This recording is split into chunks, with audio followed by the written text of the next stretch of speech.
கௌரவ பிரதி சபாநாயகர் அவர்களே, தேசிய மக்கள் சக்தியின் அரசாங்கத்தின் இரண்டாவது வரவு செலவு திட்ட விவாதத்தில் கலந்து கொண்டு உரையாற்றுவதில் மகிழ்ச்சி அடைகின்றேன். இந்த அரசாங்கம் வரவு செலவு திட்டத்தினூடாக மலையக பெருந்தோட்ட மக்களுக்கு 1750 ரூபா சம்பள உயர்வினை அறிவித்திருக்கின்றார்கள். பெருந்தோட்ட கம்பெனிகள் மூலமாக அடிப்படை சம்பளத்தினை 200 ரூபாக உயர்த்துவதற்கும் அரசாங்கத்தின் மூலமாக 200 ரூபா வழங்குவதற்கும் நடவடிக்கை எடுத்துள்ளது.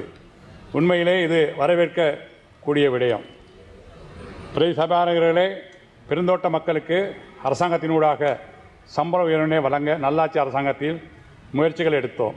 ஆனால் அது கைகூடவில்லை. ஆனால் இந்த அரசாங்கம் 200 ரூபாவினை வழங்க முன்வந்திருக்கின்றது. இந்த திட்டம் நடைமுறைக்கு வந்தால் சிறந்த விடயமாகும். அது ஊக்குவிப்பு தொகை இல்லாமல் அடிப்படை சம்பளமாக இருந்தால் மக்கள் உங்களை கொண்டாடிப்பார்கள். ஒரு நாளைக்கு 200 ரூபா என்பது 2020ஆம் ஆண்டு மட்டுமா தொடர்ச்சியாக இந்த வரவு செலவு திட்டத்திலே ஒதுக்கப்படுகின்றது என்று தெளிவுபடுத்த வேண்டும். மலைய மக்களின் வாழ்க்கையில் முன்னேற்றம் ஏற்படுவதற்கு இந்த அரசாங்கம் நல்ல திட்டங்களை கொண்டு வந்தால் அந்த திட்டங்களுக்கு எங்களுடைய முழுமையான ஆதரவினை வழங்குவோம். ஆனால் மலையக பெருந்தோட்ட மக்களுக்கு தொடர்ச்சியாக அரசாங்கம் உதவியோடு சம்பள உயர்வினை வழங்குவது சாத்தியமா என்பதையும் தெளிவுபடுத்த வேண்டும். இந்த நிலை தொடர்ந்தால் இன்னும் குறிப்பிட்ட காலத்திற்குள் இந்த பெருந்தோட்ட தொழில்துறை முட்டாக அழிந்துவிடும் அபாயம் உள்ளது. எனவே பெருந்தோட்ட துறையினை பாதுகாக்கும் வகையில் மறுசீரமைப்பு செய்வது அவசியமாகும். மலையக பெருந்தோட்ட மக்களுக்கு காணிகளை பிரித்து கொடுத்து அவர்களை சிறு தோட்ட உரிமையாளராக மாற்றுவதே இதற்கான தீர்வாகும். அதனையே நாங்கள் தொடர்ச்சியாக வலியுறுத்தி வருகிறோம். இந்த வரவு செலவு திட்டத்தில் நுவரெலியா மாவட்டத்தில் அட்டன் நகரத்தினை அபிவிருத்தி செய்வதற்கு நிதி ஒதுக்கீடு செய்வதாக கூறப்பட்டுள்ளது. நல்லாட்சி காலத்தில் அட்டன் புகையிரத நிலையத்தினை சுட்டி போடப்பட்டிருந்த தகர வேலிகளை அகற்றி புதிய கட்டிடம் ஒன்றையும் நிர்மாணித்தோம்.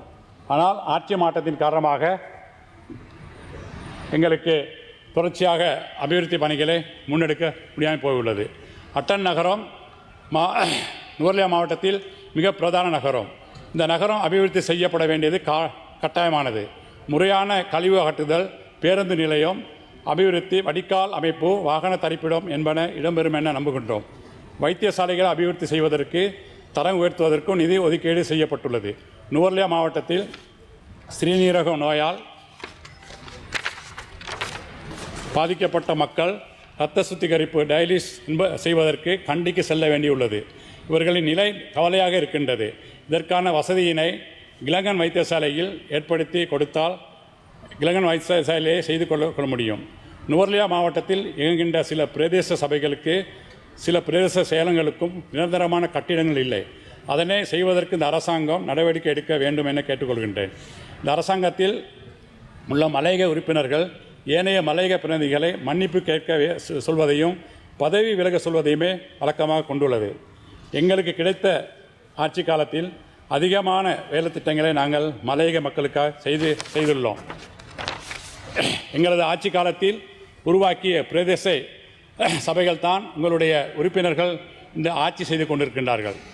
பிரதி சபாநாயகர் அவர்களே, பெருந்தோட்ட பகுதிக்கு சேவை செய்ய முடியாத என்ற 33வது சரத்தினை திருத்தியதன் காரணமாக இன்று எந்த தடையும் இல்லாமல் இவர்களால் பெருந்தோட்ட பகுதிகளுக்கு நிதி ஒதுக்கீடு அபிவிருத்திகளை முன்னெடுக்க முடிகின்றது.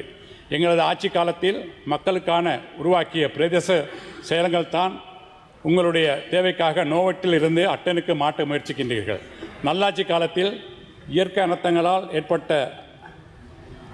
ஏற்பட்ட போது அவர்களுக்கான தனி வீடுகள் உடனடியாக நிர்மாணிக்க நடவடிக்கை எடுக்கப்பட்டது. எரிந்த கூரையினை மீண்டும் திருத்த நாங்கள் நடவடிக்கை எடுக்கவில்லை. மலைய மக்களுக்கு அபிவிருத்தி பணிகளை முறையாக முன்னெடுப்பதற்கு அதிகார சபையினை உருவாக்கினோம். ஆனால் அந்த அதிகார சபையினை இன்று மூடுவதற்கான அரச நிறுவனங்களில் பட்டியலில் உள்ளது. காபட் பாதைகள் என்பது மலையகத்தில் தேசிய மக்கள் சக்தி அரசாங்கம் முதலாக முன்னெடுப்பது இல்லை. நல்லாட்சி காலத்தில் அதிகமான காபட் பாதைகளை செய்துள்ளோம். இந்த அரசாங்கம் செய்யும் நல்ல திட்டங்களுக்கு எங்களுடைய ஆதரவினை வழங்குவோம். அதேபோல் இந்த அரசாங்கத்தில் அங்க வைக்கின்ற மலையக பிரதிகள் பேச்சில் மாத்திரம் அரசியல் செய்யாது அபிவிருத்தி பணிகளை முன்னெடுக்க வேண்டும். இன்று பாராளுமன்றத்தில் பதவி விலக கூறுகின்ற மக்கள் பிரதிநிதிகள் தான் உள்ளூராட்சி சபையில் ஆட்சி அமைக்க ஒன்றாக இருந்தார்கள் என்பதே மக்களுக்கு தெரியும். பெருந்தோட்ட மக்களுக்கு சம்பள விடயத்தில் முடிவு எடுப்பது போலவே மலைய மக்களின் நீண்டகால பிரச்சனையாக இருக்கின்ற காணி பிரச்சனை தீர்வு காணும் வகையில் 10 பேச்சு காணிகளை நடவடிக்கை வேண்டும். கரு නියෝජකතයි දෙමනේ එතරම මේ අයවෙන් ආණ්ඩුව වතුකර ජන කම්කරුට මිලියන 5ක් වෙන් කරලා තියෙන්නේ. ඒක අපි සතුටු වෙනවා. අපි දැනගන්න ඕන කවුරු හරි එමෙතන ඉන්නවනේ කියන්නේ මේක දවස් 25ක් අවුත් දෙනවද නැත්නම් එක දවසක් දෙනවද කියලා අපිට කිව්වොත් හොඳයි. මොකද සමහර විපක්ෂ කණ්ඩායම මට නමත් කියන්න පුළුවන් නාමල් රාජපක්ෂ ඒ වගේ මුස්ලිම් කාංග්‍රස් MP කාර්යප්පා නිසං කාර්යප්පා ඒගොල්ලෝ විරුද්ධ වෙනවා. මොකද මේක ජනතාවගේ බදු සල්ලි වලින් මේ කම්කරට දෙනවා කියලා. ඒගොල්ලෝ දැනගන්න ඕනේ මේ ජනතාව කම්කරුව අවුරුදු 200ක් මේ රටට අම්බු කරලා දීලා තියෙනවා. ඒගොල්ලෝ දුන්න නැත්නම් කාටද දෙන්නේ. ඒක නිසා ඒ විමර්ශන කරන්න එපා. ඕගොල්ලෝ ආණ්ඩු කාලේ දෙන්න බැරි වුණේ. හැබැයි මේගොල්ලෝ ආණ්ඩුව දෙනවා නම් අපි සතුටු වෙන්න ඕනේ. ඒගොල්ලෝ සාගය දෙන්න ඕනේ. ඒක නිසා මම මේ ජනාධිපතිට ඒ බතු කම්කරුවන්ගේ පඩි වැඩ කරපු නිසා මම එතුමාට ස්තුති කරනවා. ඒ නියඳ වෙනවා.